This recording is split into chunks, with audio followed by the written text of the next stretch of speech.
Welcome to KO to Prep Area. This is a podcast dedicated to the Dice Masters collectible card game, hosted by myself, Rico, and my sidekick, JP. Alright, welcome to today's episode. Today's topics for today are going to be talking about basic team building strategies. The idea is that I'm going to give you some overview of what we think is our specific theories on characters, amount of dice, spread of cost characters, those types of things is what we're going to go into on today's episode. We'll get into more specific team builds on later episode. But for today's episode, this is what we want to discuss. Before we get into that, though, let's talk about our spotlight character of the day. We've chosen a couple characters that we want to talk about in specific detail, so that way you get an idea of who we're kind of looking at, who we like, why we like them, and so forth. So, to get started, let's go ahead and have JP tell you about who his spotlight character of the day is today. Everyone's favorite blue intellectual. Go ahead. Yeah, Beast. I kind of touched up on him last episode, but he's still my favorite to start so far. So, specifically, the character Beast Mutate 666. He's a popular one. He is super popular. As I said before, I think blocking is a great mechanic. The other mechanic that I'm having a lot of fun with is drawing dice. Yep. I'm finding out that drawing dice helps you get your guys who are higher cost a lot faster. It's also, if you kind of want to swarm your team with your deck, it's a nice way to get a lot more characters out when you have more dice to roll. And he's super frustrating to see against. Yeah, he is, because, well, what he is, he doesn't have a high attack. The nice thing I specifically like him for is his dice is great. He's got two characters that have 0 cost, so he's usually free to field, Right. and the other one is just a 1 cost. So there's no drawback to him dying, really. Right. And he dies often, but that's fine because he blocks all incoming damage, he dies, he KOs your prep area, you get him again. Right. Plus, this specific mutate says, when Beast blocks, draw 1 die and place it in your prep area, which is fantastic. So you might be getting 2 extra dice. It means you're rolling 6 dice for your next turn. That's fantastic. Yeah. You still got a shot at rolling Beast. He has on one level the asterisk that says instead draw 2 dice. Place 1 in your prep area and the other in your use pile, which is kind of another way of getting through your bag a little faster. Right. So unfortunately, sometimes you'll have 2 characters that you pull out. You have the bad choice of trying to choose one. But the reason I specifically like the Mutate 666 more than the others is because he's also 2 cost to field. The other one, there's some other powerful beasts. He's 3 cost, and the uncommon one, he allows you to gain life by knocking out a character who's level 1. There's another guy who, every time he blocks, he gives you life, and if Beast is knocked out, he also damages your opponent for straight damage. But specifically, I just find this to be the best Beast. He's allowed 4 max dice, and so far he's my favorite this week. Yep. I think the fact that he's a 2 cost, you can buy 2 of him in the first round. Yeah, I love that. Yeah. It's super annoying to see him, times 2 in the third round. You can see 2 beasts out there. It's hard to get through, and then when you do try to get through them, you're just giving your opponent more dice. It's a stall tactic, because then it's, okay, if you want to attack me, go ahead. If you want to kill me, fine. Right. If you don't, okay, just sit there. And we'll get into, some later detail about global abilities and how you can force people to attack you into the beast, which is really annoying. Yeah, as it well. gets pretty disgusting. The guy I want to talk about today is the green menace that everyone is having a problem with right now. The Green Goblin. Specifically Gobby, the super rare. Now, I know he's a super rare, so a lot of people may not have him, but the people that do have him are causing havoc on all the rest of us that don't. I've played Gobby. I was lucky enough to have one. So I built the Gobby Firestorm deck that everyone's having a hard time with. And he's a great die, just all around. I actually like the other versions of him. The rare version, the Norman Osborn, is not as good as the common version, but I built a deck around Goblin Lord, the common version as well, which worked out pretty good. But today I want to talk mostly about Gobby. Gobby states he's a 3-cost die. That's a villain. That states when fielded, Green Goblin deals damage to your opponent for each sidekick in the field. Count your sidekicks only. So, the thing I love about him is that he gets around one of the basic mechanics of the game without having to, still damaging your opponent. He allows you to not necessarily even have to attack to win the game, right? It gets around one of the core concepts of the game. The game is designed about fielding heroes, having them attack your opponent to do damage and kill them. Gobby directly gets around that. I like to look for characters that kind of do that kind of stuff. because I feel like those characters can be the ones that are the most abused. And people are seeing that. He has a couple different things that I like that go for him. He triggers off of sidekicks, which makes your sidekicks much more beneficial, because a lot of times having them in your field, they're great blockers, but you don't necessarily want to attack with them because you're getting minimal result for what you're doing. You're attacking them, pinging them for 1, then they're going back in your use pile, which goes back in your bag, which dilutes your bag.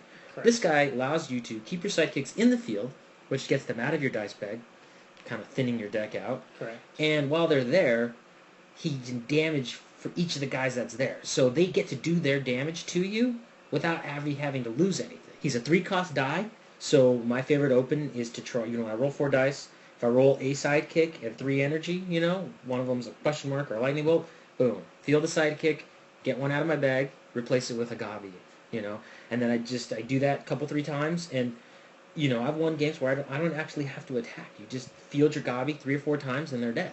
Right. And you always attack with Gabi. You always, because you don't want him in your field. Right.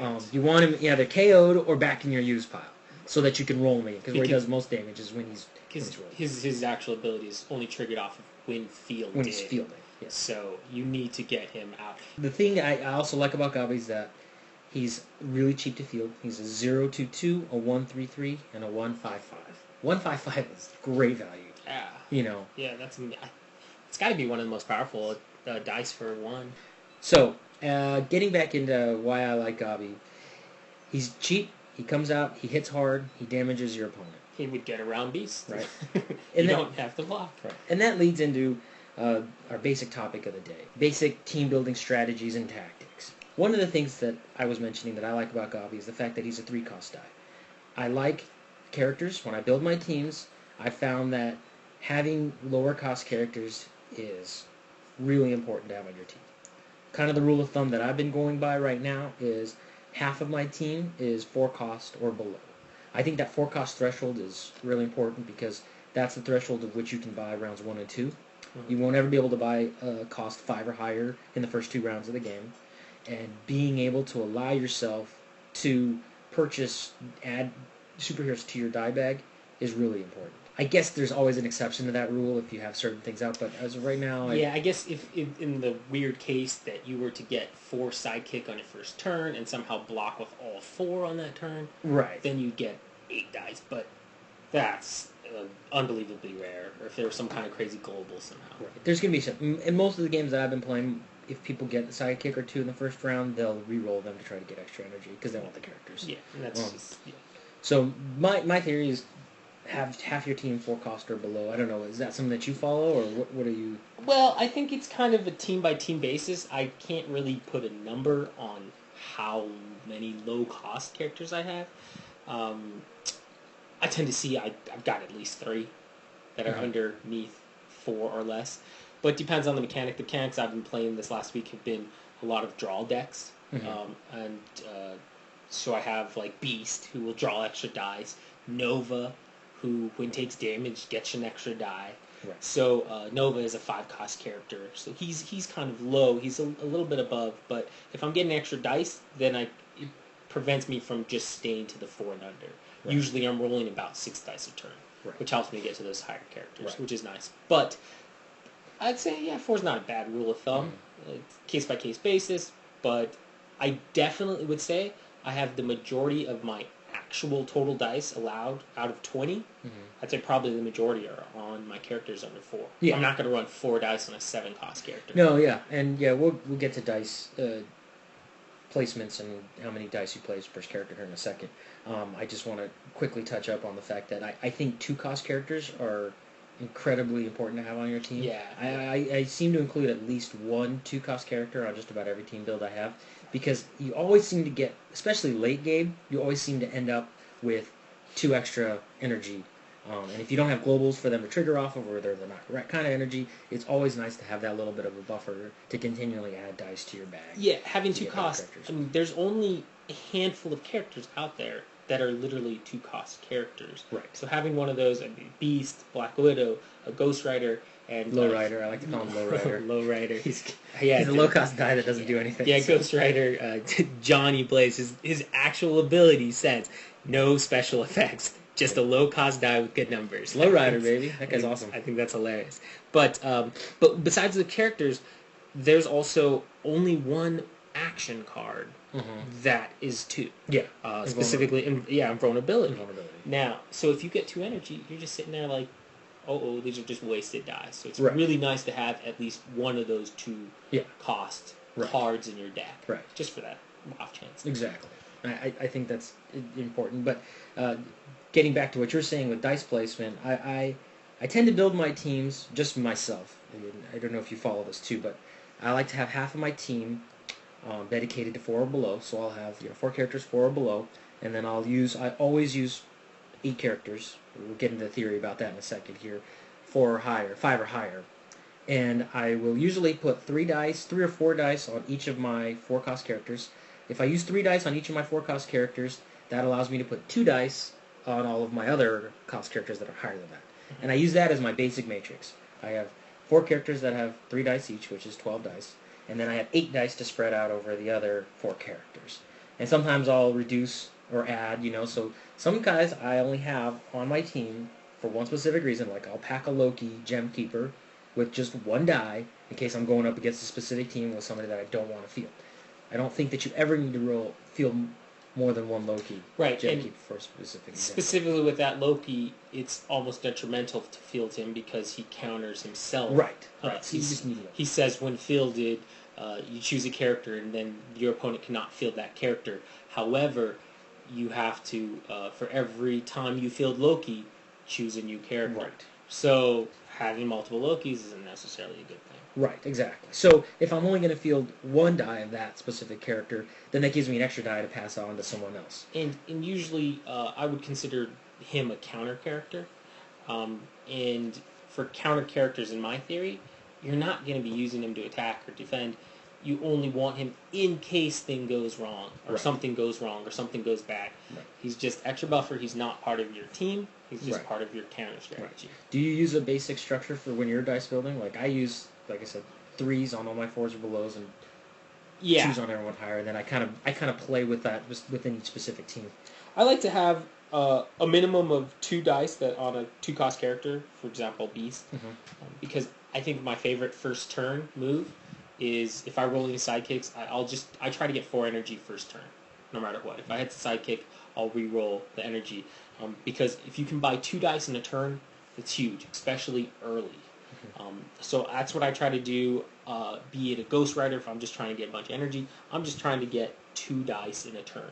Right. So I'll have either 2 dice on him, sometimes 4 if I want to do that 2 turns in a row and just pump myself full blockers. Right. But other than that, I've been noticing that I don't really get to the higher cost characters like a 7 or 6s very often. So I tend to use only 2 of those dice at most, if not 1. If you're 6 and higher, I only like 2 of you. Right. 5, I'll take 3. Sure. And 4 and below, I can go 4 or more. I don't see why you'd ever play with more than 1 die on a 7-cost character. I mean, I've seen that the difference between a 7-cost character and everyone else is huge. Now, that might change as we get more sets coming out. But as of right now, there's not a lot of ways to get extra energy in the turn, you know, other than just rolling extra dice. And a lot of times, getting to that 7-cost die takes a few turns to ramp up to that many energy. And then you have to buy the die, and then by the time it gets into your bag and then into play, it never happens. Right. Hardly. Right now. It's really hard to get it. And that might change, again, as we get more sets and more characters that have more abilities that allow you to add more energy or allow you to reduce the cost of characters, you know, to purchase. I don't know what kind of mechanics they're thinking of, but I would imagine that being able to recruit higher cost characters will be more possible later on. But as of right now, it's just not a real good strategy. I find I don't use any of the 7-cost guys. Yeah. I don't. I mean, they're amazing. Their powers are incredible, especially like Cyclops. If looks could kill. Yeah. But I just never get them. I'd rather spend my energy, if I have 7 energy, I'd rather spend my energy on littler guys that I can get out. Yeah, and the hard thing is a lot of times you'll also roll sidekicks. When you're rolling that many dice to even get a 7, you roll either sidekicks or you're rolling the energy and you'll be faced with, do you want to re-roll that double energy to actually get the character instead? And a lot of the times I find hey, I would rather take a character for attacking right now or blocking right now. Right. So it's really hard to make that choice to decide, okay, I'm not fielding anybody's turn, I'm just taking a die that I might not see for 3-4 turns. Right. And then you got to roll. Right, exactly. It's just, it's hard. When you're building your team, how many characters do you pack? I've seen a lot of people play 5-character teams, 6-character teams. I don't know about you, but I always build 8-character teams. Always 8 characters, always 20 dice. Yeah. I don't see the purpose of having less characters unless there's no drawback to having 8 characters and 20 dice. I mean, it's not like you're going to get penalized for having it. It's not like you start with less life for having 8 characters and 20 dice, right? The game allows you to have, in tournament rules now, we're talking tournament rules here, 8 characters up to 20 dice. Correct. If you want to break down into the actual math of it, when fielding 8 characters, the rule states when you have a character on your team as part of the deck, you have to at least have 1 die on it. Correct. So that's 8 dice, so you have 12 other dice to work at. But when I field 8 characters, that's still a lot of dice. Don't think of it as you're losing dice off your team. As I said before, I don't foresee any game where you're going to go through all 20 dice. Sure, you never go through. If you're not going to use a character, you might as well give yourself an option to use another character or another ability that might be there. Right. But getting back to the math on it, that still allows 6 characters with 3 dice each. Okay? 6 times 3 is 18. Sure. And then there's your other 2 characters that just 1 die on each of them. Right. And the teams I like to field, like I said before, you could have 3 attackers, 3 defenders, 3 dice on each of those, and then 2 counter characters with just like a Loki or a Professor X with just 1 die on him. Right. So I still think 8 cards, 8 characters is always fantastic. I think you should always use the maximum amount of characters you can always do it. It's the way that we've kind of been trained to play collectible card games over the past. You realize what strategies work, like with Magic, an Overpower, like we talked before. All those games, you can have a minimum of, let's say, like 60 cards, I think it was in a lot of them. You always want to go with the minimum. Not that, having more cards would, help your deck out, but it thins your deck. It allows you to get to more dollars. You always want to use optimum, whatever optimum is. Optimum. And I think 8 characters is optimum. Yeah. Because it gives you the most advantage. Most of the teams that I build actually are never like 8 character ideas where I need all of those 8 characters to do what I want to do. Most of the time, the game is so fast, you only need 3 or 4 characters to kind of revolve around your tactic, of your strategy of what you're trying to do. Right. The other 4 characters are there simply as what I call like a sideboard. In other games, they have cards that are called sideboard, which you can switch in and out based upon what your opponent is playing. This game has the sideboard built in already. So those other 4 characters are there as what you think are what you're going to be going up against. They're kind of counters to what you're going to be going up against. It's your plan B. If you only have one idea of what you're trying to do, and somebody has a counter for that, you're in trouble. Correct. Right? So you need to pack stuff that can help counteract your opponent's strategies to throw them off the ball. Correct. Or have a plan B of different ways to do things. Yeah. So I think that those other characters are there for that purpose. Yeah, absolutely. And sometimes when, if I'm not building like a counter character specifically, whatever my goal is, my deck is, I just look at, okay, what am I missing on this deck? And it's, I don't have a 3-cost character. I don't have a shield. I have too much fist or, whatever it is. So I just throw on another character or a different character just for the fact of that random roll when I get all shields. Right. Or something like that. And sometimes I'll pack a high-cost character as my end game, Correct. If I get there, he's the way I win the game, kind of a thing, I'll just put him there. Yeah, you're a heavy hitter, I completely agree. If he's there and I happen to get him out in the game, something wacky happens and I'm able to get that early or whatnot, then I can win, Absolutely. So I try to pack my win, I call it a win condition, so that helps. You've been talking a lot about different types of characters, what you call like counter characters and those types of things. You were telling me a little bit earlier about how you think characters break down. What is your idea of how, when you look at characters? So the set. So when looking at the set and characters, I think I like to break them down into 3 separate categories. I find a character is either an attacking character, a blocking character, or a counter character. And that has to do with a multiple of different factors, including the power of the die and the cost of the die and the attacking and the defending costs on the die specifics. But I find that if you throw them into 3 separate piles, it's easy when building a team, because then you say, okay, I just need to pull a couple of these piles, I pull from a couple of blockers, and then 1 or 2 counters to just level out my team in case I need it. I find they go into that. What do you think? I agree. I find that there's a lot of aggressive characters. There's different types of characters, like the aggro characters, which are designed to just continually attack with, and then you've got your guys that trigger off of blocking or those types of abilities. And I think having a mix of those is probably the best idea. If you try to go all aggro or all defense, then you're limiting yourself in what you can do. If somebody has a counter to that. So if you build an all blockers deck and I happen to run with Knucklehead or whatnot, well, that just blows your whole strategy out the window. Right. And I guess I should also specifically say, when breaking down this character, what is an attacking character? What I define as an attacking character is a character, when I roll him and field him, will attack that turn, no matter what. Right. Because I want him to attack, to do damage to my opponent, right. to kill a defender, or to be KO'd to my prep area so I get an extra die. Right. That's what I consider an attacker. What I consider a defender. He's a character that I'm going to field, and I'm never attacking with him. Unless it's the end of the game where I can overrun you, and he attacks, and I win the game.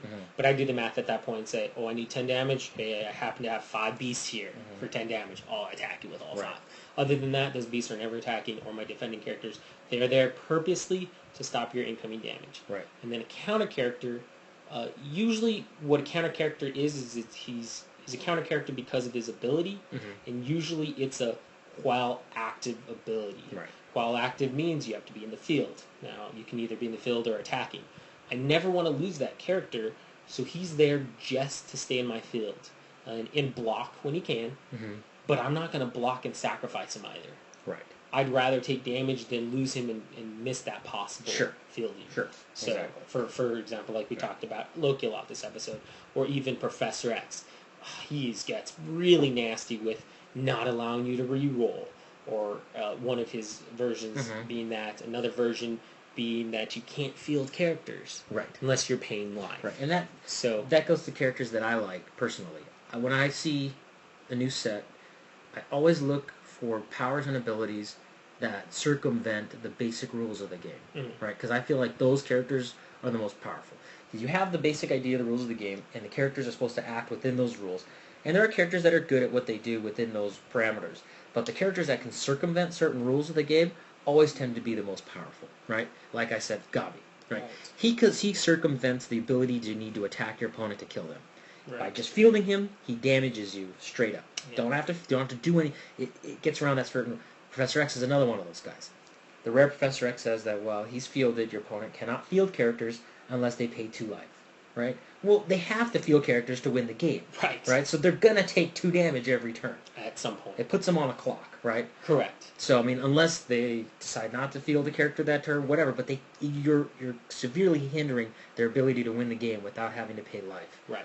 Which gets around a rule of the game, because normally you can field all your characters without having to pay life. That's not a part of the rule of the game. Right. So, I love characters that do that kind of stuff. Yeah, and what's fantastic about him is that's not your team goal. It's to make your opponent take damage every turn. Right. You're still running your team like you want to run it. Right. You're attacking with your attackers, you're blocking with your blockers. He's just there, and if you're forcing your opponent to focus on your counter character, that's fantastic, because you're going to be destroying him all the other way. Right. Which makes him such a really interesting character. There's a 7-cost Colossus. I wish he weren't 7-cost. If he were 6-cost, I'd put him on pretty much every one of my teams. But the fact that he's a 7 right now just makes him really hard to field.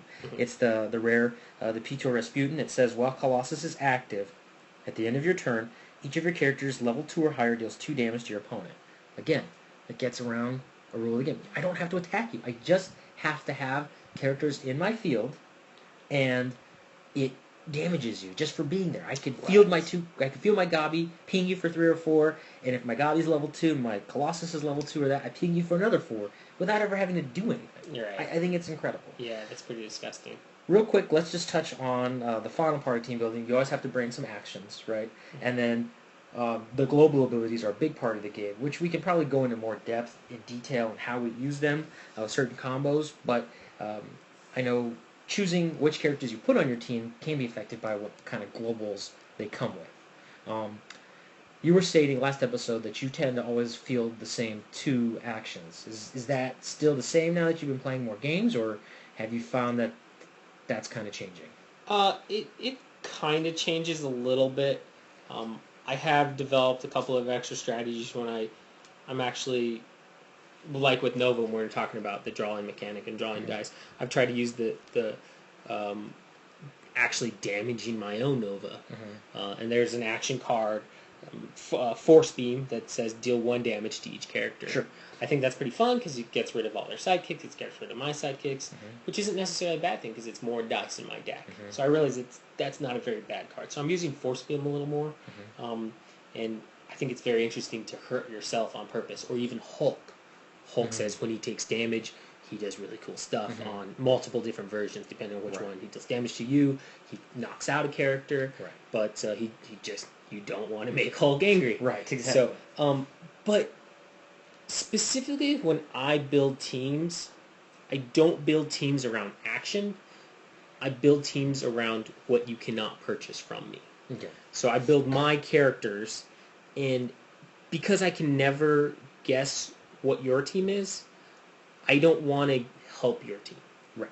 So, and if I build around an action, well, guess what? If you buy that action die from me before I can get it, let's say you go first turn, and you take action die first turn, I take my action die second turn, you take the third action die that third turn, I just built the whole deck around 1 die that I don't even get. Right. So I tend to use these just as buffers, and most of the time the strategy I use is I just choose an action die that I don't think is going to help my opponent. And I just choose not to purchase actions at all for most of the time.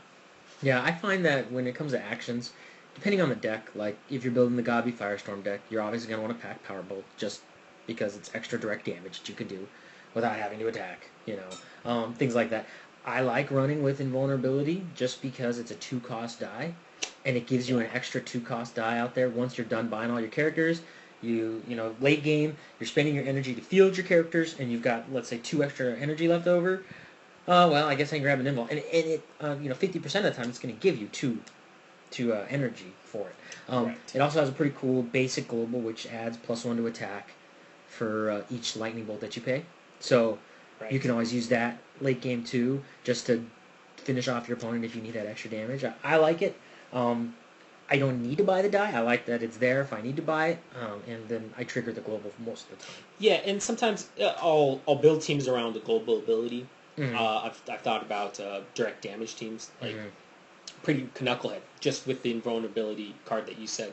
I'll never buy it, but I'll use it with that die because you get a Knucklehead and you have some energy, some lightning bolts, and then he's attacking you for 10, 11.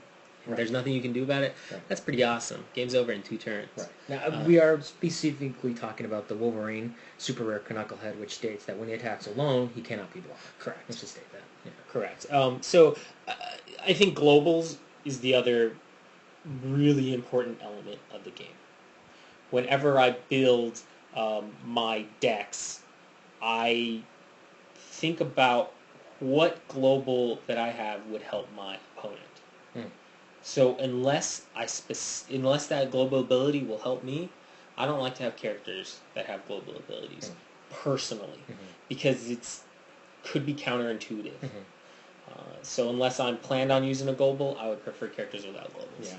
I mean, it's nice that sometimes they print these global abilities on really good characters. It's kind of a double-edged sword. It's like, well, if you want to field this guy, you're going to have to pack it, and this global can be used against you, which I think is a nice little way to balance out the game. Yeah, it balances. Specifically, one of those balanced global characters would be Venom.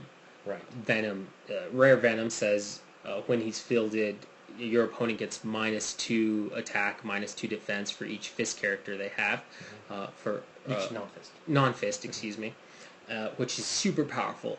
The nice thing is he has a global ability that says you can pay to turn any fist character down to level 1. So you can always get that Venom down to level 1, making him a lot easier to knock out. Yeah. So he's really powerful. Otherwise, he'd be super powerful. No, he's great. He's one of the guys I really like. I don't have him. I can't wait to get him so I can put him on a team, because I think that team can be a good team. Yeah, so that's basically what our thoughts are kind of there with basic team strategy. So Right. let's go to the wrap up here. So in wrap up, we basically like 8 characters always. I don't see Correct. why you wouldn't 8. I like 8 Just characters. options. The name of the game is options and adaptability. 20 dice. Yep. I prefer to build my teams with half of my guys 4 cost or below. Depending on the team, there's always going to be exceptions. JP usually builds teams with 2 or 3 4 cost or belows, but you like to draw teams that draw dice. Correct. But I'd like to know what you think. What are your thoughts? Are we totally off our rocker? Do you really see the benefit of having less than 8 characters and 20 dice? Like, if you consistently build your teams with less than 8 characters and you're having a lot of success, let us know. Why do you like building that way versus what we suggest? We always want to hear what you have to say. Right. Which brings us up to our last portion, which is our comments and questions. We encourage everyone to send us questions. If you have any specific questions on characters, thoughts, ideas, again, if you agree or disagree with us, we'd love to hear about it. You can leave us questions directly on our Facebook page, which is KO to Prep Area. We also have a Twitter, @KO to Prep Area. You can look for us on iTunes. We are now listed on iTunes. You can go subscribe to our podcast at KO to Prep Area on iTunes. We've got some comments that we posted when we posted our first episode up on YouTube. I thought it was a little interesting that the only comments we got were based on a 30-second snippet of what JP was saying. What got him into the game was an old, obscure Marvel card game called Overpower. Yeah. It's fantastic. Something he mentioned in passing, and we got comments on that more than anything else, which I thought was hilarious. Yeah, well, it's a fantastic game, and people who played it, I think, agree. It's one of the best, and I'm still disappointed that it got canceled so fast. It was made by Topps, which didn't make card games. They weren't known for that. Way back in the 90s. If you don't know this game, it's a very early card game, collectible card game. It came out back in the mid-90s, right when Magic the Gathering was getting started. Very basic. It has great IP properties. It was based on Marvel, DC Comics, Indie Comics. I used to play it. It was fun.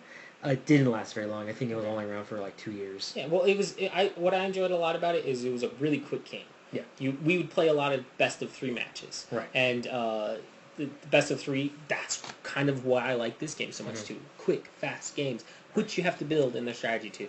Right. And it's all superheroes, man. Right. That's why, I think this is probably the closest game to Overpower since Overpower, actually. Well, I guess it's different with dice, but sure. But it's it's a fun game, and if you ever want to play it, it's probably really cheap to grab your hand on a bunch of cards. Yeah. So it's really not hard to get into it. But for now, we're going to talk about what we want to go into our next episode. Next episode, we're going to specifically discuss some more team building. We're going to show you some teams that we played. But more importantly, if you're tired of getting beaten by the Gabi Firestorm deck, if your friends keep playing Gabi and crushing you with it, and you're getting frustrated, we're going to show you a team and tactics on how to specifically beat the Gabi Firestorm deck. But until then, remember to KO to Prep Area.